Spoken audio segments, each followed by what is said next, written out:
Sheikh Hassan Nasrallah, the leader of Lebanon's militant Shia Islamist Hezbollah movement, is one of the best-known and most influential figures in the Middle East. Nasrallah has not been seen in public for years because of fears of being assassinated by Israel. And on Saturday, Israeli military said they killed Nasrallah in a strike on Beirut.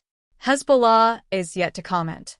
A shadowy figure with close personal links to Iran, he played a key role in turning Hezbollah into the political and military force it is today, and remains revered by the group's supporters. Under Nasrallah's leadership, Hezbollah has helped train fighters from the Palestinian armed group Hamas, as well as militias in Iraq and Yemen, and obtained missiles and rockets from Iran for use against Israel. He steered Hezbollah's evolution from a militia founded to fight Israeli troops occupying Lebanon into a military force stronger than the Lebanese army, a power broker in Lebanese politics, a major provider of health, education, and social services, and a key part of its backer, Iran's drive for regional supremacy.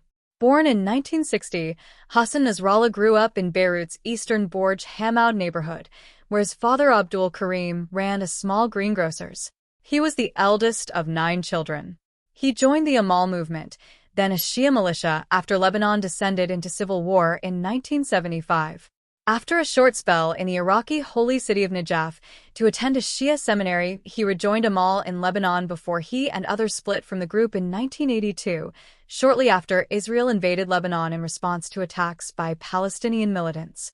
The new group, Islamic Amal, received considerable military and organizational support from Iran's Revolutionary Guards based in the Bekaa Valley and emerged as the most prominent and effective of the Shia militias that would later form Hezbollah.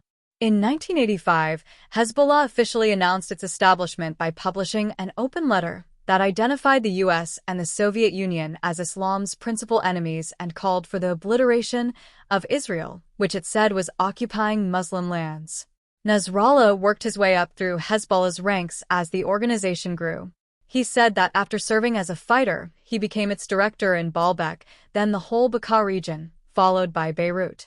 He became leader of Hezbollah in 1992 at the age of 32, after his predecessor Abbas al-Mazawi was assassinated in an Israeli helicopter strike. One of his first actions was to retaliate to the killing of Mazawi. He ordered rocket attacks into northern Israel that killed a girl. An Israeli security officer at the Israeli embassy in Turkey was killed by a car bomb, and a suicide bomber struck the Israeli embassy in Buenos Aires, Argentina, killing 29 people. Nasrallah also managed a low-intensity war with Israeli forces that ended with their withdrawal from southern Lebanon in 2000, though he suffered a personal loss when his eldest son Hadi was killed in a firefight with Israeli troops. Following the withdrawal, Nasrallah proclaimed that Hezbollah had achieved the first Arab victory against Israel. He also vowed that Hezbollah would not disarm, saying that it considered that all Lebanese territory must be restored, including the Sheba Farms area. There was relative calm until 2006, when Hezbollah militants launched a cross-border attack in which 8 Israeli soldiers were killed and 2 others kidnapped, triggering a massive Israeli response. Israeli warplanes bombed Hezbollah strongholds in the south and in Beirut's southern suburbs, while Hezbollah fired about 4,000 rockets at Israel. More than 1,125 Lebanese, most of them civilians, died during the 34-day conflict, as well as 119 Israeli soldiers and 45 civilians. Nasrallah's home and offices were targeted by Israel warplanes, but he survived unscathed. In 2009, Nasrallah issued a new political manifesto that sought to highlight Hezbollah's political vision. It dropped the reference to an Islamic republic found in the 1985 document, but maintained a tough line against Israel and the U.S. and reiterated that Hezbollah needed to keep its weapons despite a UN resolution banning them in southern Lebanon. People evolve. The whole world changed over the past 24 years. Lebanon changed. The world order changed, Nasrallah said.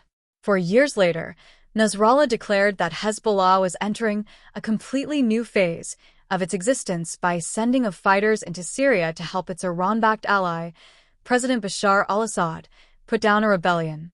"It is our battle, and we are up to it," he said. Lebanese Sunni leaders accused Hezbollah of dragging the country into Syria's war, and sectarian tensions worsened dramatically.